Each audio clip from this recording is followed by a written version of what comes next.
Welcome back. This is week 3 of Gauntlet AI.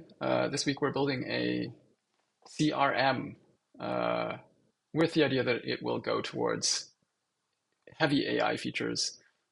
These features are not fleshed out. I've only been working on this for 18 hours or so. So there's some AI stuff in here, blah, blah, blah, blah, that I haven't gotten to yet. But I'm going to show you what I have gotten to, which is a pretty good scaffold. Um, we can just log in here with a demo account. This is essentially logging in as an admin user, so you can see everything there is to offer. If you log in as an agent, it would be a bit of a different view, less information. Um, so the first view here is just the tickets. These are just seated in. You can sort by status. You can sort by priority. Um, and you can see the customer. There's a little description and some other metadata.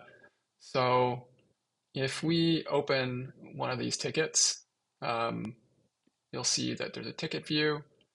And essentially what I've done is that the first, like when you fill out the ticket, there'll be a little description that you offer, and that just gets automatically put into the ticket as a message.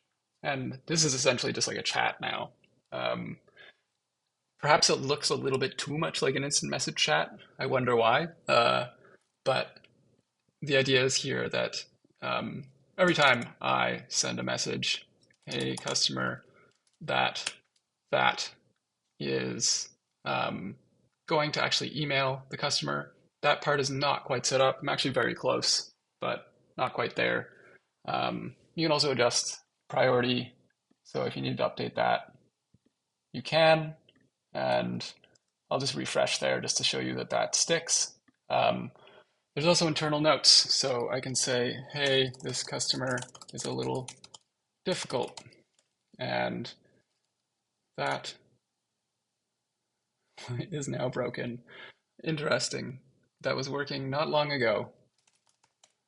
Uh, anyway, I'll get that fixed soon. If you want to add a ticket manually as an admin, you can pick from the customers already in the system. You can assign it to someone, so I'll assign it to myself. Uh, I'm having trouble. My name is Alice, and I'm having trouble. So much trouble. Let's put that one. Very urgent. And so at this point, we're going to try and create the ticket. I'm hoping this works. We're going to create that, and it's going to come back to the ticket view, and we have a new ticket here. And in this production environment, I haven't really tested it, but this should actually send me an email.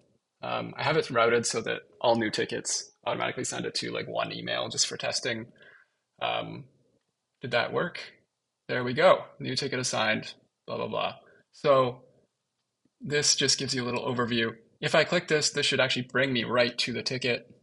And there we go, ready to message back. Hey, Alice, I'm so sorry to hear of your pain. Yeah, so this is all pretty solid.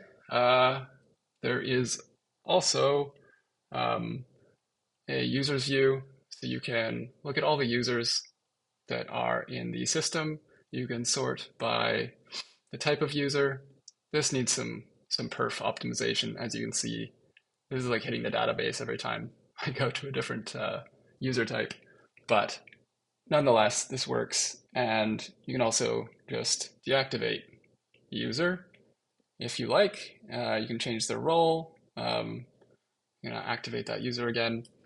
So that's all pretty simple. There's not much else to demonstrate at the moment, but you can see that the bones are very much there. Not going to take much. I think the idea here is that I'm just gonna set up the foundation, and then I'll be ready, I think, by mid tomorrow already to really dive into the AI workflow aspect of it. I should also mention that I set up a demo client site. So this is just like, I told Claude in Cursor to make me a demo client site. So imagine that I own this site and I am having trouble figuring out support. Um, People come and they don't like my frequently asked questions. They're upset. They need some way to get support. So um, the idea here is that there's some kind of support widget, uh, and that allows the owner of the website to have something right here. User puts something in, it fires off an email to them, and they're going to log in and see it here. Um, so that's pretty cool. I mean, there's all kinds of other things we could do with this. This particular interaction could already be AI, of course. So lots to think about. Anyway, that's it for now.